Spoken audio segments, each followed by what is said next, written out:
So, OpenAI just released their GPT-OS model series. And honestly, it's packed with some seriously cool new techniques. Today, we're going to dive into how the Hugging Face Transformers library has already integrated these powerful features. And the best part? They're not just for GPT-OS. You can use them with a whole bunch of models right now. You know, it's one thing to read a headline about a new 120 billion parameter model. It's a whole other story trying to actually get that thing running on your own machine. These state-of-the-art models are often just way too big, too slow, or just a pain to work with for most of us. So how do we close that gap between awesome research and practical use? Well, here's our game plan. We're going to tackle the dreaded kernel compilation problem.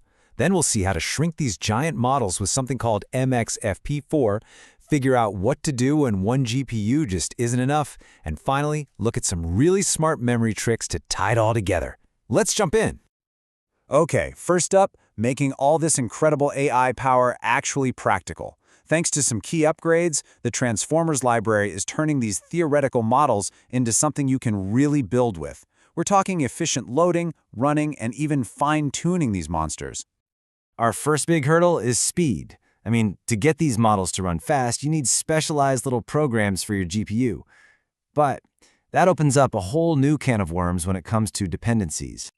So, what even is a kernel? Just think of it like a tiny, super high-performance engine that's built for one specific job, like matrix multiplication. Your GPU runs thousands of these things at once, and the more efficient they are, the faster your model runs. Simple as that. Now, the standard way to do things with PyTorch is to run operations one after the other. It's straightforward, sure, but it's kinda slow. The real breakthrough comes from using custom fused kernels, think flash attention, which brilliantly combine multiple steps into a single efficient operation. This one move slashes memory transfers and gives you a massive speed boost. But, of course, there's a catch. These amazing custom kernels aren't written in simple Python. Nope, they're written in low-level code like CUDA and C++, which means you have to compile them on your machine. And let me tell you, this can quickly turn into an absolute nightmare of managing complex dependencies and broken build systems. The solution here is so elegant. With the kernels library, you just ask for the kernel you need. That's it. It automatically finds and downloads a pre-compiled version from the hub that's already set to run on your system. No compiling, no dependency headaches, it just works. It's fantastic.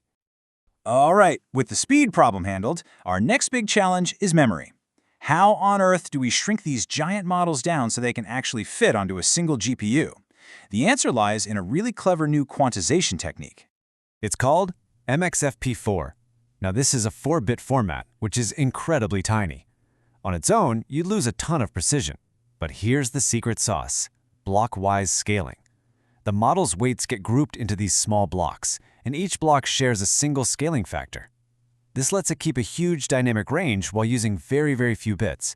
It's kind of like compressing a massive image file without losing any of the critical details.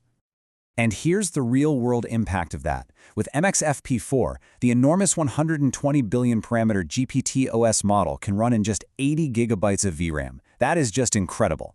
It's the difference between needing a whole server farm and being able to run it on a single, powerful GPU. The numbers really speak for themselves here. Take the smaller 20 billion parameter model. The standard version eats up 40 gigs of VRAM.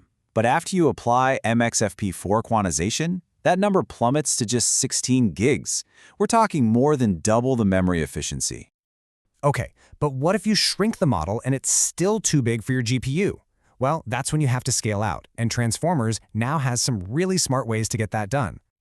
So we have two main strategies here. First, there's tensor parallelism, or TP, which splits the actual tensors inside a layer across multiple GPUs. It's a great all-purpose scaling tool.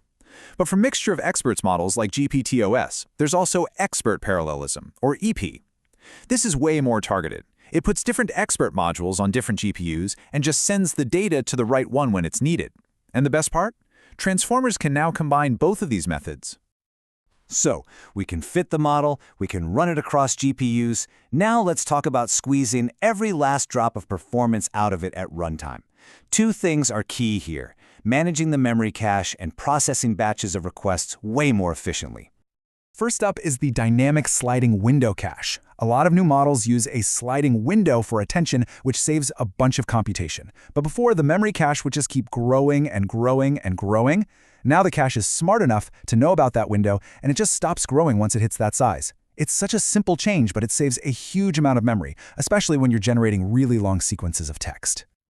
And the result is pretty dramatic. For a hybrid model like GPT-OS, this dynamic cache literally halves the memory growth. You can see the standard cache just keeps climbing, while the dynamic one flatlines for certain layers, which means a much smaller memory footprint over time.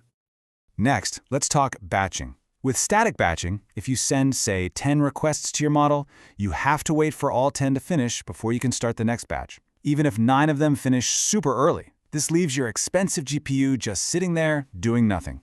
Continuous batching fixes this. The second a request is done, its spot is immediately filled with a new one. It keeps the GPU constantly busy, which is exactly what we want. And the performance gain from this is massive.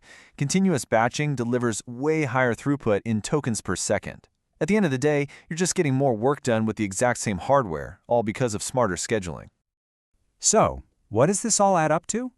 Well, when you put all these breakthroughs together, they create a completely new reality for anyone who's trying to work with these large models.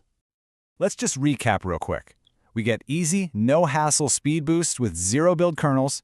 We can actually run giant models on consumer-level hardware thanks to MXFP4. We can scale way past a single GPU with smart parallelism.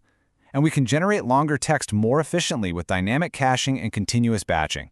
Each one of these things removes a huge barrier to entry. And this, right here, is what makes it all possible. The Transformers library isn't built in some isolated lab. It evolves at the same breakneck speed as the AI field itself, because, as the team says, it's shaped by a global community of contributors all working together out in the open. Which brings us to the final and most important question. With all these powerful tools now more accessible than they've ever been, the technical barriers are just crumbling away. The question is no longer, can we run these incredible models? The real question is, what are you going to build with them?